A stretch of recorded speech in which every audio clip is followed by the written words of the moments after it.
Hello friends, मैं हूं advocate Pradeep Pandey और आप देख रहे हैं आपका अपना यूट्यूब चैनल कानूनी बात। फ्रेंड्स, जितने भी लोगों के कोर्ट केसेस पेंडिंग हैं, ज्यादातर लोगों के एक ही सवाल होते हैं कि कोर्ट केस को खत्म होने में कितना समय लगेगा। बहुत सारे लोग कमेंट करते रहते हैं कि एडवोकेट जो होते हैं चोर होते हैं, जज साहब काम नहीं करते हैं, हमारे यहाँ का लीगल सिस्टम किसी तरीके से लोगों की हेल्प नहीं करता है और कोर्ट केसेस इतने लंबे समय तक चलते रहते हैं। फ्रेंड्स, आज हम आपको तरीका बताते हैं जिससे आप अपने केसेस को बहुत ही कम समय में खत्म कर सकते हैं और साथ ही साथ आपका जो केस होगा आपके फेवर में ऑर्डर होगा इसमें। फ्रेंड, तो अभी हम जानते हैं कि इतना समय क्यों लगता है कोर्ट केसेस में और इसको किस तरीके से और क्या प्रोसीजर अपनाना होगा हमें इसको खत्म करने के लिए। फ्रेंड्स, अगर देखा जाए तो हमारे देश में लगभग 5 करोड़ से ऊपर केसेज आज के समय में पेंडिंग है। अगर हम देखें 5 करोड़ केसेस की बात करें तो 2 पार्टीज होती हैं, यानी लगभग 10 करोड़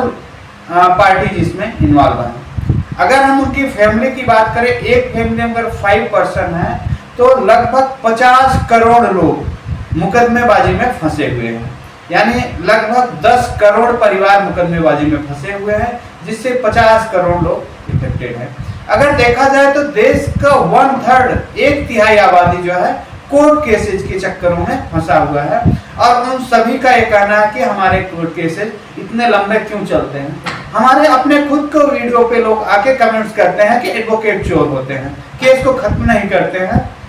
और डेट पे डेट लेते रहते हैं। फ्रेंड, तो आइए बात करते हैं क्या आसान तरीका है, किस तरीके से हम कोर्ट केसेस को आसानी से खत्म कर सकते हैं और वो भी अपने फेवर में अवार्ड ले सकते हैं। फ्रेंड्स, देखिए, मैं आज बात करता हूं कि जो सिविल केसेज हैं, मैं क्रिमिनल केसेज की बात नहीं कर रहा हूं, जो सिविल नेचर के केसेज हैं, जैसे आप लोगों के प्रॉपर्टी विवाद होते हैं, भाई भाई में प्रॉपर्टी का विवाद हो, चाचा ताऊ में प्रॉपर्टी का विवाद हो, या फिर हस्बैंड वाइफ का डिस्प्यूट चल रहा है, कोई फैमिली कोर्ट में केसेज चल रहा है, उन केसों को बहुत ही आसानी से उनको खत्म किया जा सकता है और ऐसा ऑर्डर लिया जा सकता है जो दोनों के लिए सही होगा। तो फ्रेंड्स, अभी देखिए, हमारे कोर्टों में आपने देखा होगा कि समय समय पर लोक अदालत लगती रहती है। तो आज मैं लोक अदालत की बात नहीं कर रहा हूँ कि लोक अदालत में किस तरीके से कोर्ट में केसेस सेटलमेंट किया जाता है। इसके अलावा भी कुछ प्रोसीजर होते हैं जिनके जरिए कोर्ट में केसेज आप आसानी से खत्म कर सकते हैं। फ्रेंड्स, अगर मान लीजिए कि कोई केस है, ठीक है, 2 भाइयों के बीच में किसी प्रॉपर्टी का विवाद है, तो देखो सभी को पता है कौन सही है कौन गलत है। इसमें ऐसा नहीं है कि किसी को ये बात की जानकारी नहीं रहती, दोनों पार्टीज को पता है कि क्या सही है क्या गलत है, क्या करना चाहिए, लेकिन एक पार्टी के मन में लालच रहता है और दूसरे को परेशान करते रहते हैं।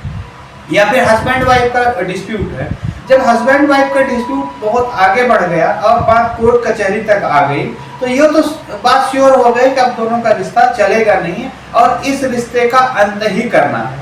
अब बात आती है कि कितने पैसे का लेन देन होगा और एक दूसरे पार्टी क्या चाहती है, यहीं पे बात जो है फंसी रहती है।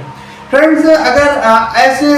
केसेज हैं उनमें आपको कितना समय लगेगा, 2 साल 5 साल 10 साल लगेगा, इसकी कोई लिमिट नहीं है कि कितना समय आपके केसेज में लगेगा। और अगर आपके केस में ऑर्डर भी हो गया और सामने वाले पार्टी अगर अपील में चली गई, फिर से उतना ज्यादा समय लगेगा। लेकिन अगर दोनों पार्टी समझदारी दिखाती हैं और उस चीज को आपस में बैठ के एक बार चर्चा करते हैं कि क्या सही है क्या गलत है और दोनों एक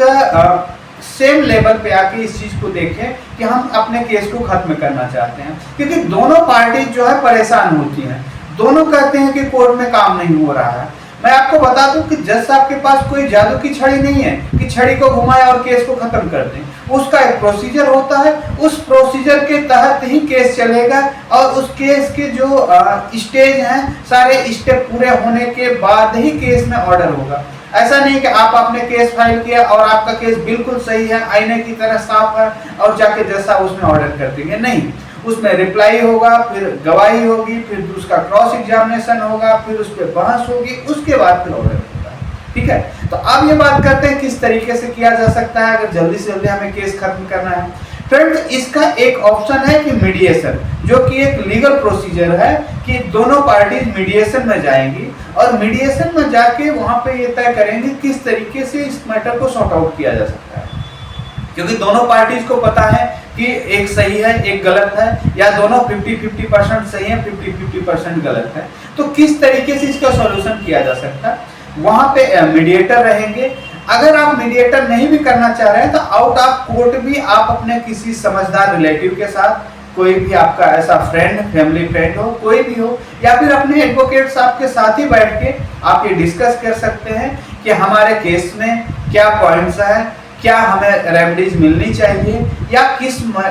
हद तक इसको सेटलमेंट किया जा सकता है। तो कोई भी एक अगर आप एडवोकेट साहब के साथ बैठेंगे तो आपको बता देंगे कि क्या जेन्युइन है और क्या आपकी जो डिमांड है, जो आपकी प्रेयर है, इनलीगल है। तो दोनों पार्टीज बैठ के या तो अपने वकील साहब के साथ ये डिस्कस करके आउट ऑफ कोर्ट सेटलमेंट कर सकते हैं, या फिर मीडिएशन में जाके, मीडिएशन में अगर आप जाते हैं और आप वहां पे भी आपको मीडिएटर साहब जो रहेंगे आपको ये बता देंगे कि क्या आपके फेवर में है, क्या आपके अगेंस्ट में है। क्योंकि आज आप इस बात को मान लेंगे जो मीडिएटर कह रहे हैं, आज आप उसको मान सकते हैं, या फिर 10 साल बाद वही जज साहब ऑर्डर करेंगे। ठीक है, आपके 10 साल बर्बाद हो जाएंगे और अगली कोर्ट में अगर अपील में चले गए तो अगले 10 साल और बर्बाद होंगे। अल्टीमेट आपको मिलना वही है कि जो आज की डेट में मीडिएटर कर रहे हैं, या फिर जो आपके एडवोकेट साहब ने आपको सजेस्ट कर दिया। तो केस को लंबा खींचने के बजाय आप इस चीज में भी ट्राई कर सकते हो किस तरीके से हम केसेस को आउट ऑफ कोर्ट भी बिना प्रोसीजर को फॉलो किए हुए दोनों सेटलमेंट कर सकते हैं। फ्रेंड्स, माना कि 20% केसेज ऐसे होते हैं जिसमें एक पक्ष बहुत ज्यादा गलत होता है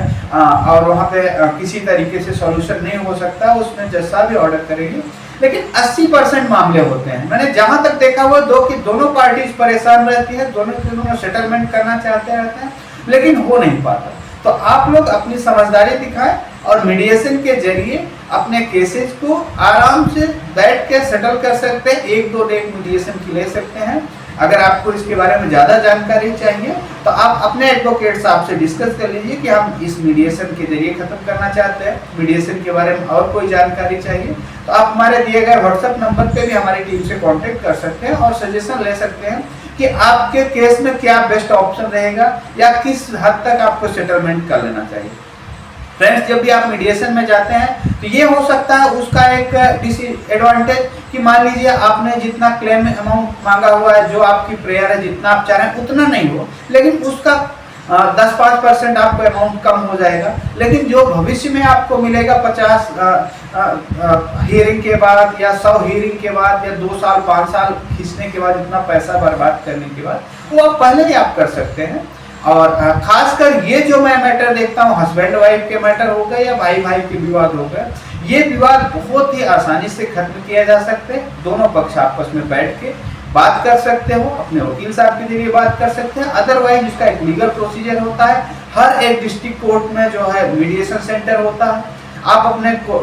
केसेज में जाके जज साहब को बोल सकते हैं कि इसको मीडिएशन में रेफर कर दिया जाए, क्योंकि हम दोनों पार्टी में समझौता के चांसेज हैं। तो जज साहब मीडिएशन में रेफर कर देंगे, वहाँ पे एक थर्ड पार्टी रहेगा, वहाँ पे जो भी आप बात बोलेंगे वो बिल्कुल बात आपकी कॉन्फिडेंशियल रहेगी। वहाँ पे अगर आप सच भी बोल देते हो, मान लीजिए आप अपने कोर्ट केसेज में कितना भी सारा झूठ लिखा हुआ है, वहाँ पे आप सच नहीं बोल रहे हो क्योंकि आपको लगता है सच बोलोगे तो आपका केस कमजोर हो जाएगा, बहुत लंबा चौड़ा झूठ बोल दिया। मीडिएशन में जाके आप सच भी बोल सकते हो, वहाँ पे आपका मैटर सेटल हो गया तो वेल एंड गुड। लेकिन वहाँ पे अगर आपने सच बोला, वो चीज कोई रिकॉर्ड नहीं की जाती है, वहाँ की प्रोसीडिंग, अगर आपका फैसला सॉल्व हो जाता है मैटर, तो उसको रिकॉर्ड करके कोर्ट में भेज दिया जाता है। ये दोनों पक्ष इस कंडीशन पे अपने मैटर को सॉर्ट आउट कर रहे हैं, अब इस तरीके से मैटर को आप सॉल्व कर सकते हैं। तो फ्रेंड्स, इस तरीके से आप अगर कहते हैं कि नहीं जज साहब काम नहीं कर सकते, वकील साहब काम नहीं कर सकते, एक बार आप अपने अंदर भी झांक के देखिए कि आप जिस रिश्ते में बंधे हुए हैं, इतने टाइम तक एक रिश्ते में थे, आज उस रिश्ते में इस तरीके से दूरियां बढ़ गई कि आप दोनों बात नहीं कर रहे हो। अब जो काम आपको बैठ के 1 महीने में, 2 दिन में, 4 दिन में सॉल्व हो सकता है, उस काम के लिए आप 10-10 साल कोर्ट के चक्कर लगा रहे हो। तो कहीं ना कहीं अगर आप अपने समझदारी का इस्तेमाल करेंगे तो आप इन प्रॉब्लम से बच पाएंगे और अपने समय और पैसे को कहीं दूसरी जगह आप लगाएंगे और जीवन में ग्रोथ कर पाएंगे। तो मेरी सलाह आप सभी से यही है कि आप सिर्फ और सिर्फ कोर्ट के भरोसे मत बैठिए, वकील साहब के भरोसे मत बैठिए, अपने अंदर भी झांक के देखिए। दोनों पार्टीज किसी कॉमन फ्रेंड के जरिए, कॉमन आपके रिलेटिव हैं, आप उनके जरिए ये बैठ के सॉर्ट आउट करने की कोशिश करिए कि क्या इनका आउट ऑफ कोर्ट सेटलमेंट हो सकता है। अगर हो सकता है तो बिल्कुल आप जाइए और अपने समय और पैसे को बर्बाद मत करिए, उस चीज़ का आप इस्तेमाल करिए और केसेस को आसानी से सॉल्व कर सकते हैं और आपको वही आज मिलेगा जो आगे आने वाले समय में 20 साल बाद आप मिलेगा, वही चीज़ें आप दोनों पार्टी आप कर सकते हैं। तो फ्रेंड्स, इससे आपके परिवार में प्यार भी बना रहेगा, भाई भाई में प्यार भी बना रहेगा, चाचा ताऊ में प्यार बना रहेगा और आपको एक न्याय भी मिल जाएगा। फ्रेंड्स, उम्मीद करता हूँ आपको हमारी वीडियो अच्छी लगी। अगर अच्छी लगी तो लोग ज़्यादा से ज़्यादा लोगों तक शेयर करें ताकि परिवार में इस तरीके से दूरियां न रहें और अपने केसेस को बैठ के मिलजुल के या फिर कोर्ट में मीडिएशन के जरिए सॉर्ट आउट किया जा सकता है। फ्रेंड्स, आप सबका बहुत बहुत